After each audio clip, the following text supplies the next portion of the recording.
Power finance corporation ద్వారా దాదాపు 10 కోట్ల రూపాయలతోటి అన్ని హాస్పిటల్స్ లో కావాల్సిన ఎక్విప్మెంట్స్ మొత్తం పెట్టించాం. ఫర్ ఎగ్జాంపుల్ అక్కడ ఏదైనా అల్ట్రాసౌండ్ మిషన్ లేకపోతే అల్ట్రాసౌండ్ మిషన్ పెట్టించాం. బ్లడ్ టెస్ట్ కి సంబంధించినటువంటి పరికరాలు లేకపోతే బ్లడ్ టెస్ట్ కి సంబంధించిన పరికరాలు పెట్టించాం. ఎక్స్రే మిషన్స్ లేకపోతే ఎక్స్రే మిషన్స్ పెట్టించాం. అన్ని బ్రహ్మాండమైనటువంటి సదుపాయాలు కూడా చేతనంత వరకు అన్ని హాస్పిటల్స్ లో పిహెచ్సి సెంటర్లు పెట్టించానటువంటి విషయం కూడా మీ అందరికి కూడా తెలియజేస్తా ఉన్నా. మీరు చూసారు, మనకి కరోనా వచ్చి మచిలీపట్నం హాస్పిటల్లో ఒక సిటీ స్కాన్ లేకపోతే డాక్టర్స్ బయటికి సిటీకి రాస్తే పేద ప్రజలు 2,000-3,000 రూపాయలు దాన్ని ఖర్చు పెట్టుకోవాల్సినటువంటి పరిస్థితి ఉంది. దాన్ని చూసి బెల్ కంపెనీ ద్వారా దాదాపు 1,80,00,000 రూపాయలు మంచి ఎక్విప్మెంట్, అంటే పెద్ద హాస్పిటల్లో హైదరాబాద్ లో అపోలో హాస్పిటల్లో ఉండేలాంటి ఎక్విప్మెంట్స్ ని ఒకటి ఎంపీ ఫండ్స్ కి ఆ రూమ్ కావాల్సినటువంటి డబ్బులు ఇచ్చి నేను కన్స్ట్రక్షన్ చేపించి తర్వాత ఈ సిటీ స్కాన్ మిషన్స్ కూడా అక్కడ ఏర్పాటు చేశాం. తద్వారా ఈ రోజు మచిలీపట్నం హాస్పిటల్లో అది చాలా ప్రజలకి పేద ప్రజానికానికి 2,000-3,000 కట్టుకోకుండా భారం లేకుండా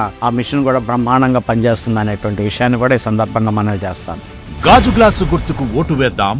మచిలీపట్నం పార్లమెంటు సభ్యునిగా మరోసారి మన వల్లభనేని బాలశౌరి గారిని గెలిపిద్దాం.